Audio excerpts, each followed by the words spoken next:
Ottava tappa per la costruzione dell'agenda digitale 2025 del Veneto, oggi a Belluno, in una delle province dove l'innovazione digitale potrà essere, credo, più utile per riuscire a portare una connessione nei tanti comuni di questa provincia che ha una caratteristica, quella di avere una frammentazione delle amministrazioni comunali, quindi piccoli comuni che potranno attraverso una connessione e piattaforme abilitanti essere sempre più vicini alla pubblica amministrazione. Dall'altra utilizzare dei nuovi strumenti di conoscenza e di monitoraggio nel territorio per far sì che una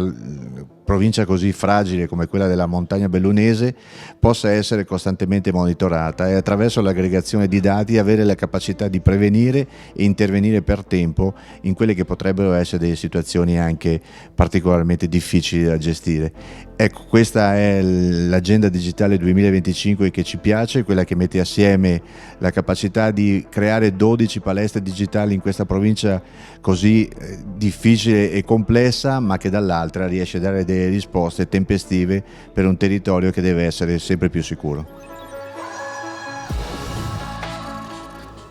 Allora, buongiorno a tutti. Questo è l'Innovation Lab Dolomiti, la sede del consorzio BIM Piave in via Masi Simonetti. Nell'ambito del progetto finanziato dalla Regione Veneto sulla misura POR-FES 2014-2020, uno degli elementi progettuali che è stato sviluppato e messo in opera è appunto la sede principale, che è quella qui alla sede del consorzio. Sostanzialmente sono state realizzate delle sale riunioni ed in particolare delle sale coworking, quindi ci sono delle tecnologie, delle arredi messi a disposizione di aziende e professionisti privati e anche associazioni di volontariato che possono sfruttare queste tecnologie, questi spazi per poter sviluppare i propri progetti e anche la propria professione. È uno degli elementi del progetto, perché l'altro importante elemento è quello della creazione di 12 palestre digitali in tutta la provincia di Belluno, partendo da Santo Stefano di Cadore, passando per Lagordino e arrivando fino al Feltrino e al Bellunese, quindi alla Val Belluna, dove i cittadini in maniera gratuita possono accedere a questi spazi e utilizzare le infrastrutture, la tecnologia, il know-how che vengono messe a disposizione appunto nell'ambito del progetto. È un progetto fondamentale per il nostro territorio, perché di fatto cerca di creare un livellamento in alto, verso l'alto, delle competenze che il cittadino ormai deve avere in tutti gli ambiti lavorativi, professionali e di volontariato che siano, ecco. Quindi si ringrazia ovviamente la Regione Veneto per lo sforzo fatto e credo che il Consorzio abbia fatto un buon lavoro e abbia messo bene a frutto, le disponibilità che aveva, ecco.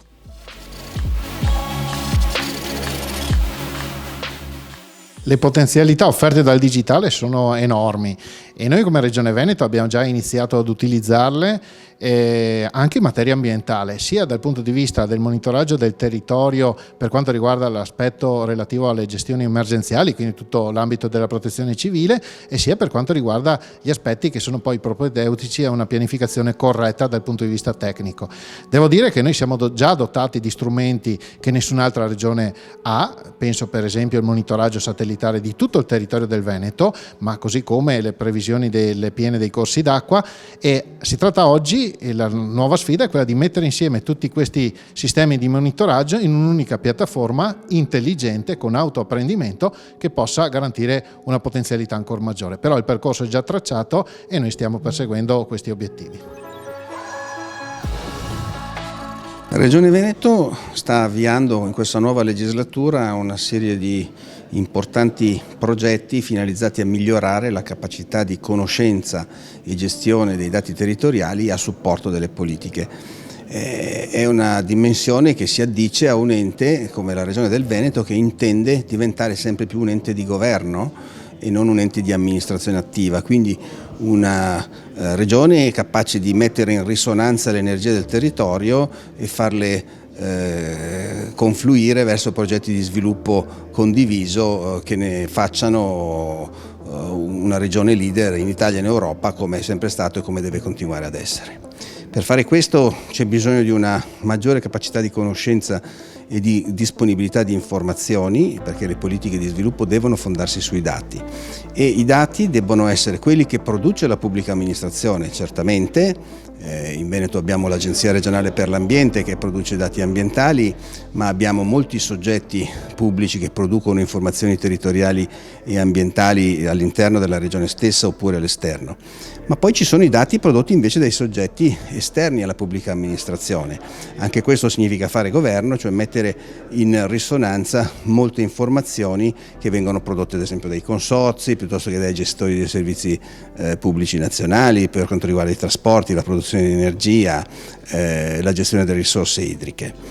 Per fare questo bisogna avere delle piattaforme evolute, ecco perché il percorso della transizione digitale è uno dei punti chiave, no, in questa fase di sviluppo della nostra regione. E per fondare le politiche su informazione avanzata serve una evoluzione tecnologica in grado di utilizzare anche le risorse più recenti. Si parla ad esempio molto dell'utilizzo dei dati satellitari, i dati satellitari che vengono letti dai satelliti che circolano intorno al nostro pianeta sono utilizzabili a diverse scale di risoluzione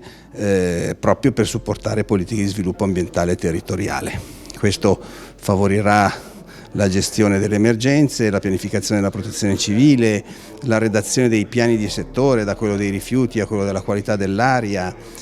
Questo genererà anche nuove competenze, perché costruire leggi, regolamenti, pianificazione in questo modo significa anche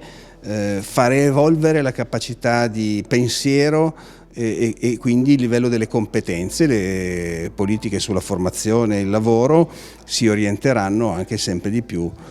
verso queste nuove tecnologie.